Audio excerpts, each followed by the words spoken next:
নমস্কার বন্ধুরা, cooking without recipe চ্যানেলে আজকে আপনাদেরকে স্বাগত জানাই। আমি আবার আজকে একটা নতুন রেসিপি নিয়ে চলে এসেছি।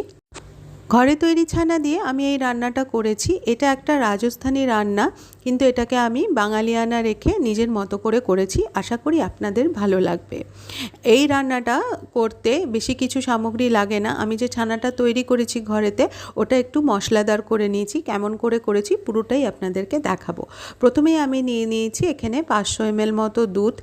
এই দুধটা একটু ভালো করে মোটামুটি গরম হলে তার মধ্যে দিয়ে দেবো গোটা জিরে, একটুখানি চিলি ফ্লেক্স, আর তার সাথে কিছুটা ধনে পাতা। এটা কিন্তু হাতের আন্দাজে দিয়েছি, খুব অল্প অল্প 500 ml দুধের মতো আন্দাজে আমি দিয়েছি, অল্প অল্প দিয়েছি। আর দিয়েছি একদম ঘরেতে ফ্রেশলি কোটা গোলমরিচের গুঁড়ো। এই সময় আমি কিন্তু এটাতে নুন দিই না, কেন ছানাটা একদম কমে এলে নুনটা অনেক সময় বেশি হয়ে যেতে পারে। তাই ছানাটা কেটে নেওয়ার পরে আমি এটাতে নুন দিই। আমি একটুখানি ভিনিগার জল দিয়ে ছানাটা কেটে নেব। 500 ml দুধের ছানা কাটতে আমার 2 চামচ মতো ভিনেগার আর তার সাথে 2 চামচ জল মিশিয়ে নিয়েছিলাম। ওটাই সুন্দরভাবে ছানাটা কাটা হয়ে গেছে। এরপরে আমি ছানাটা একটা ঝাঁঝরিতে নিয়ে এরকম চেপে চেপে জলটা একদম খুব ভালো করে ঝরিয়ে নেব। দিয়ে একটা সাইডে রেখে দেবো ঠান্ডা হওয়ার জন্য। এরপরে আমি একটা বাটির মধ্যে 250 গ্রাম মতো বেসন নিয়ে নেব। এই বেসনটা কিন্তু একটু ছেঁকে নেবেন, তাহলে লাম্প বেশি থাকবে না, মোলায়েম হয়ে যাবে। যত মোলায়েম বেসন হবে ব্যাপারটা তত ভালো হবে। এরপর এটা একটু মশলাদার করে নেব। দিয়েছি গোটা জিরে, তার সাথে দিয়েছি হচ্ছে একটুখানি জোয়ানটা হাতে দলে দিলে একটু ভালো হয়। একটু রোস্টেড জিরা গুঁড়ো দিয়েছিলাম, তার সাথে দিয়েছিলাম হচ্ছে কাশ্মীরি লঙ্কা গুঁড়ো। এরপরে অল্প সামান্য একটু হলুদ দিয়ে আর নুন দিয়ে আমি এটাকে তেল দিয়ে, যেমন করে ময়াম দিয়ে আমরা লুচি পরোটার আটা মেখে থাকি, ঠিক সেই রকমভাবে অল্প অল্প জল দিয়ে এটাকে আমি একটা ডো বানিয়ে নেব।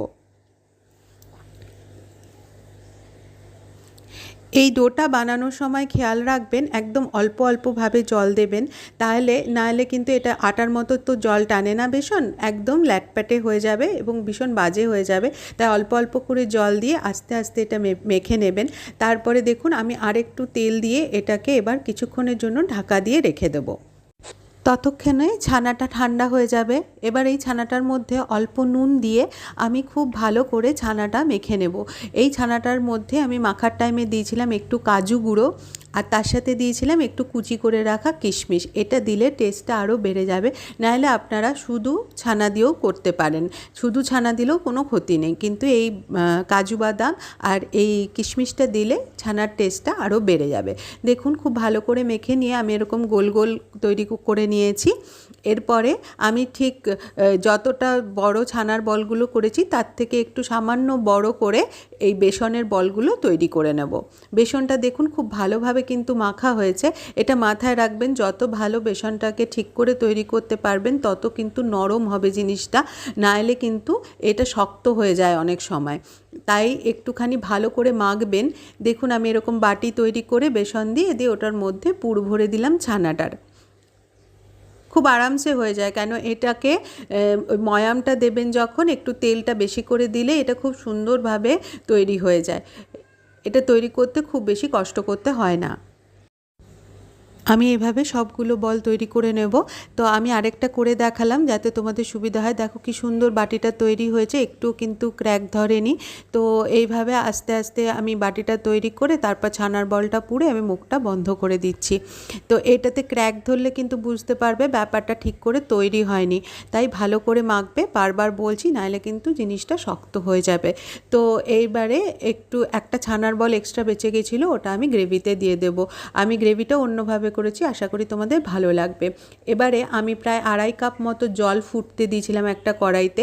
এটাতে আমি নুন টুন কিচ্ছু দিইনি, ওই 2.5 কাপ শুধু জল ফুটতে দিয়েছিলাম। জলটা যখন ফুটে উঠেছিল আমি সমস্ত বলগুলো ওটার মধ্যে ছেড়ে দিয়েছিলাম।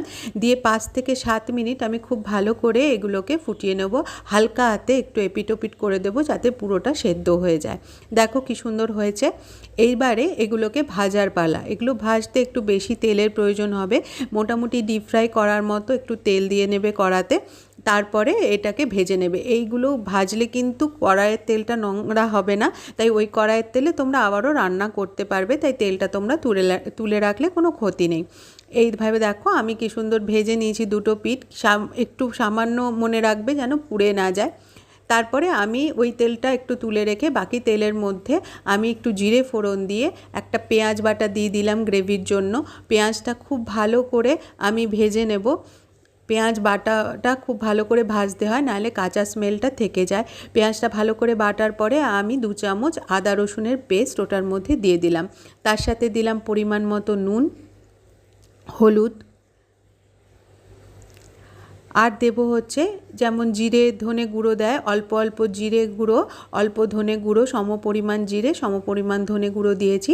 তার সাথে দিয়েছি একটু কাশ্মীরি লঙ্কার গুঁড়ো, তাতে রঙটা খুব ভালো হবে।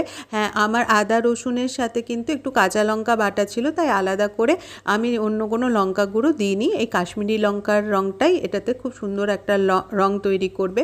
এটাতে আমি আরেকটা জিনিস মেশাবো এই গ্রেভিটার মধ্যে। দেবো হচ্ছে 2 বড় চামচ মতো দই, আর তার সাথে দেব হচ্ছে এই যে ছানাটা এক্সট্রা হয়ে গেছিলো সেই ছানাটা, আর কিছু কিশমিশ দিয়েছিলাম এক্সট্রা। এটা কিন্তু পুরোটা একসাথে আমি ব্লেন্ড করে নেব। এটা একবারে মিক্সিতে দিয়ে একটু জল দিয়ে ব্লেন্ড করে নিয়েছিলাম, তারপরে ওটা দিয়ে দিলাম হচ্ছে গ্রেভিটার মধ্যে, দিয়ে খুব ভালো করে এবার আবার কষিয়ে নেব। তেল ছাড়া হয়ে গেলে জল দিয়ে দেবে। জলটা কিন্তু এবার ফুটতে দিতে হবে। জল দেওয়ার পরে কিন্তু গ্রেভিটাকে ভালো করে ফুটতে দিতে হবে। তারপরে ওটার মধ্যে ওই বলগুলো ছেড়ে দিতে হবে। এটা একটু ধৈর্য নিয়ে করতে হবে। গ্রেভিটা ফুটে উঠলে তবেই কিন্তু বলগুলো ছেড়ো, তার আগে কিন্তু ছেড়ো না।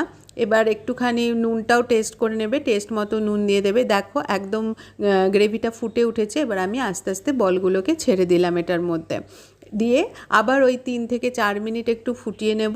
দিয়ে একটু ঘি গরম মশলা এটার মধ্যে দিয়ে দেবো, আর দেবো ধনেপাতা। আমি এখানে ঘিটা স্কিপ করে গেছিলাম, তোমরা চাইলে দিতেও পারো, নাও দিতে পারো। আমি শুধু গরম মশলা আর ধনেপাতা অ্যাড করেছিলাম। এটা কিন্তু খুব সুস্বাদু একটা রান্না। এটাকে রাজস্থানে বলে গোবিন্দ গাট্টে কি সবজি। তা আমার এটা খুব ভালো লেগেছে। এবার ভাতের সাথে, রুটির সাথে, যার সাথেই হয় এটা খেতে খুব ভালো লাগে। তোমরা অবশ্যই একবার ট্রাই করো, আর আমাকে জানিও তোমাদের কেমন লাগলো। তোমাদের যদি ভালো লাগে আমার চ্যানেলটিকে সাবস্ক্রাইব করো এবং পাশে থেকো।